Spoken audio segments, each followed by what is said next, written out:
Hello, welcome back and Happy New Year. I am finally here to tell you about the books I read in 2025. Now, I am a reader, so I'm always reading something. In 2024, I did not read that many books at all. I don't remember how many, but I think it was seven because I was busy reading more about the Bible and reading about this kind of thing, and most of it was in Portuguese anyway. So, it was a bit of a funny year in terms of reading. So for 2025, I decided I wanted to read more. So that was my goal, to read more books. And I did. So in 2025, not counting books on religious or super personal matters, I read a total of 18 books. So that was way more than 2024, which was the goal. So that's very good. However, I'll have you know that I didn't particularly love reading that many books in a year. I prefer reading fewer books and really reading more slowly and kind of enjoying it and having a better all round experience. That's just my feeling anyway. But I'm going to tell you what I read and I'm going to rate the books. So from 0 to 5, according to my experience reading those books. And I will be telling you the ones I recommend to learners because I don't recommend all of these books to English learners, okay? Go easy on yourself. All right.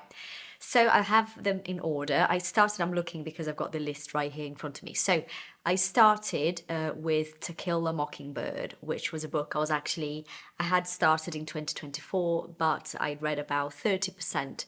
So most of it I read at the beginning of 2025. To Kill a Mockingbird was such an experience. It is a solid 5 out of 5 for me.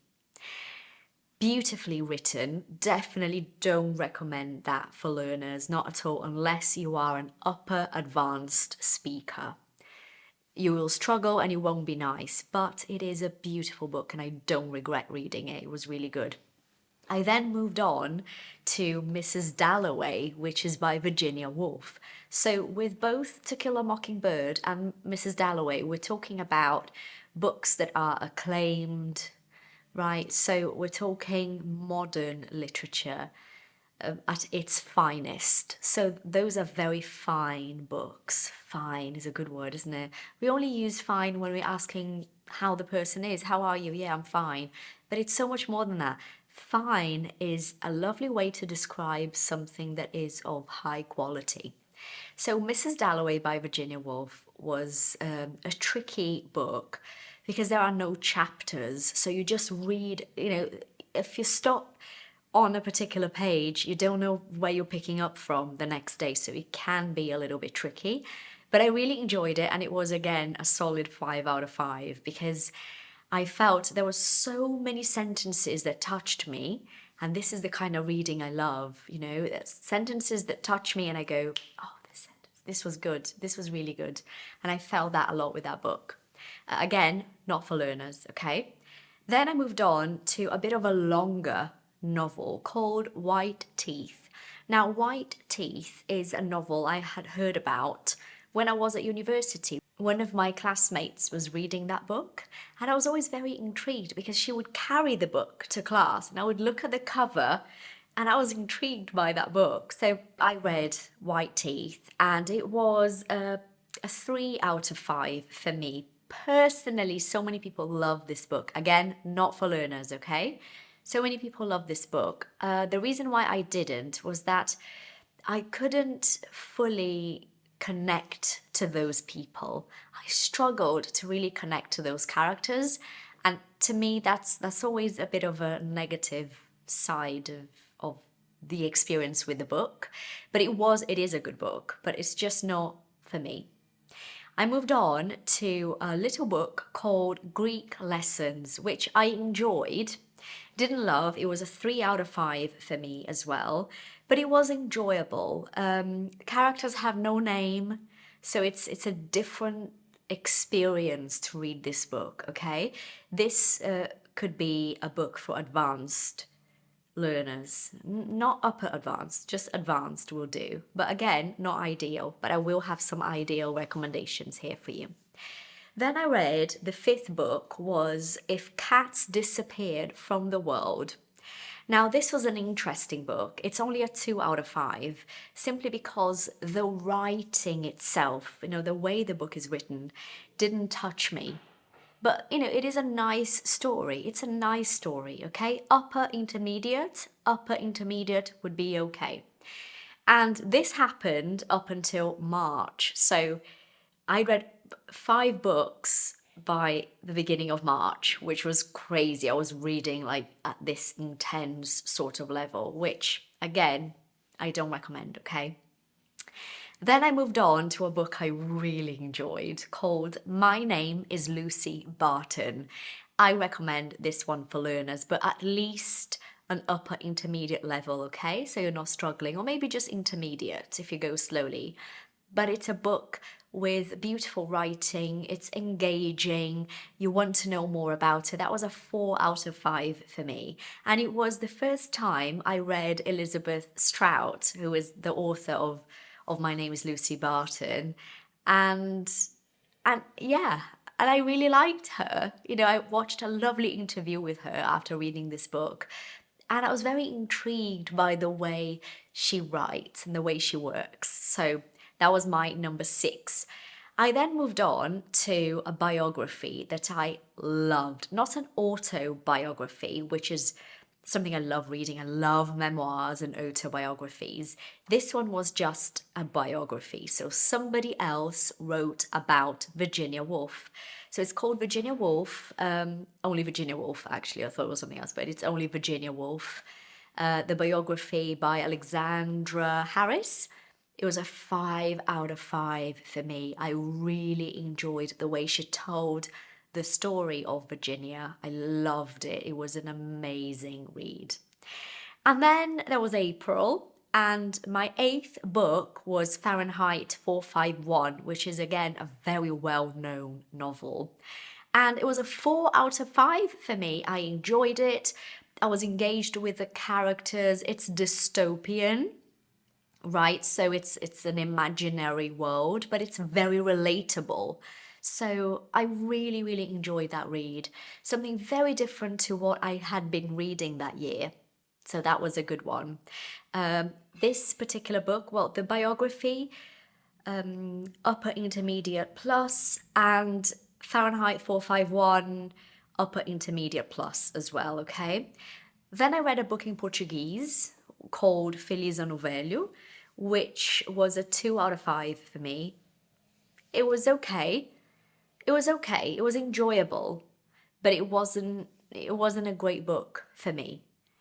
And then I read a book, yes, that I had been meaning to read for years. Like, honestly, I had downloaded this book about 4 years ago, started reading it twice before, could never get through it, could never really go past 20%. And even so, it was just a struggle.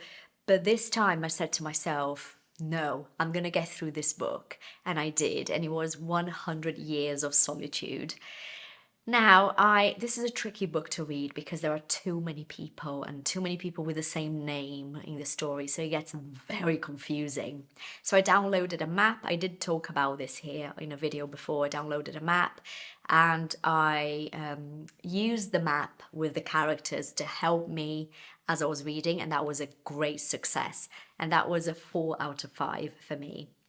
The only reason why it's not a 5 out of 5 is because it's not necessarily my type of writing, but I was engaged and I absolutely loved the last page. And this is the last few pages. And this is something about me, about reading. The first page has to be very good, but the last page or the last couple of pages, they have to be a killer. They have to be really, really good. That really does it for me, And that was one of them. Oh, I just remembered another book I read this year. Hold on, I just remembered 2 books I read this year. Pause. I actually read 20 books this year. Oh my, hold on. I read 20 books this year. So, not this year. What am I talking about? I read 20 books last year. Right. And then I moved on to a classic. And it was one of my favorite reads of the whole year. It was Jane Eyre, and I loved every single page of it. I loved Jane Eyre so much. So Jane Eyre was a 5 out of 5. But Jane Eyre or any classic is for, in my humble opinion, okay, for fluent speakers only. And even so, people who actually like classics, because we're talking a completely different type of English here. And I'm always kind of fearing that you guys will be discouraged, and that's never the point. So please don't be discouraged. Read the right thing, okay? Same for 100 Years of Solitude. It's not for everyone. Then I read another, my 12th book was another one in Portuguese. It's considered, one of classics of Portuguese literature. So Caim by José Saramago, which was a 5 out of 5 for me. I really enjoyed that read. It was such a clever way to write, and it's about a very controversial thing, but the writing itself really got me, really did. Then I read number 13, a memoir called Shoe Dog, which is the memoir by the creator of Nike. And that was really interesting, but it's only a 3 out of 5, simply because I felt there were too many details in the story that made me a bit bored, even though I know those details were important to the story. Okay, so the book itself is full of lessons. There's so much you can learn, and that's amazing. But it was a bit repetitive at times. Okay, so that was a 3 out of 5. This one is absolutely okay for intermediate plus. And then we've got another book, which is 14, called Go as a River. Now, Go as a River was a 2 out of 5 for me. And I think it's a bestseller. And if the story, the idea of the story is good, but the writing was just not, it didn't touch me. I was bored reading it. I didn't really like it at all. But it's okay for intermediate plus, and lots of people like this book, so maybe it's just me. Number 15, we've got Before We Forget Kindness, which is a 2 out of 5.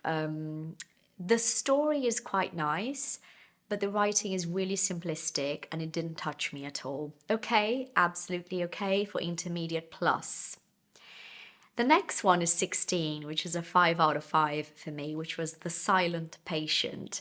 It's not my type of genre at all, but I really enjoyed the book. It was such a catchy sort of suspense. I was so intrigued by the story. I really wanted to know what was going to happen. Every page was just like, okay, and the writing was very nice too. Absolutely fine for intermediate plus. I think you guys are going to like it. It's one of those books you don't want to put down. You don't want to put down. You don't want to stop reading. Then I read another classic, number 17, which was Emma by Jane Austen. I really enjoyed Emma. Emma was a 4 out of 5 for me. And the only reason why it was a 4 out of 5 and not 5 out of 5 was that I actually read it in a paperback, an actual book, not a Kindle. And the font in this edition was minuscule, was like size 8, I think. It was tiny. So it was a really difficult book to read, literally. So I dragged it a little bit too long, longer than I wanted to, because I was just tired reading it. But the book itself is great, is very, very well written. Then number 18, I've got Half of a Yellow Sun, which is about the Nigerian War. And that was a book I had been meaning to read since I was going to college in the UK, because my teacher was reading this book and I was very curious about it. So that to me was a 4 out of 5. I enjoyed it. It's a great story. The story itself is really great. The characters are so well built that you really feel like you know those people, like they're your friends. And I love that about that book. It's a big, chunky book. Definitely not for learners. You want to be an upper advanced speaker at least. Then, number 19, I read Charlotte's Web, which is a classic for children, American literature. I read with my daughter Naomi, and it was a 5 out of 5. It's such a beautiful book. Recommended to advanced learners plus. Very, very beautiful, lovely, lovely book. It touched me so very much. So many lessons to be learned from this story. From the very first page, I loved it. Like the very first page, I was like, oh my God, this book. Okay, got it. And number 20 was a classic I had never read and I had been meaning to read, which was Alice in Wonderland. Again, I read this with my daughter, Naomi, and we disliked every page. So the whole book was like, I'm not liking this, are you? No. Shall we stop? No. So we kept going, even though we were not enjoying it. The whole book is crazy. The whole story has no beginning, middle, or end. You don't know where you are, you don't know what you're doing. And then you get to the last page and everything makes sense. I'm not going to spoil. Everything makes sense. And we were like, I think I do like this book quite a bit. So we went from like a 1 out of 5 to a 4 out of 5. Even though the book itself is not our cup of tea, it's just too crazy for us. It's just too crazy for me. But the way the whole thing was wrapped, made so much sense. So I'm going to give it a 3.5 out of 5, okay? So this year things are going to be different. I'm going to read fewer books, but I'm going to give myself to those books a bit more. I'm really looking forward to it. I've got my list going already. So let's see what happens. Now, drop me a comment telling me your favorite read of 2025. What was your favorite book in 2025? And what are you planning on reading this year? Please let me know. I want to know what you guys are up to. And just a quick recommendation, okay? A book I have recommended so many times before. It's always a hit.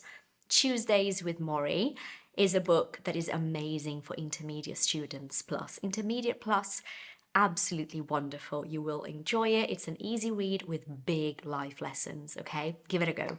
See you later. Bye.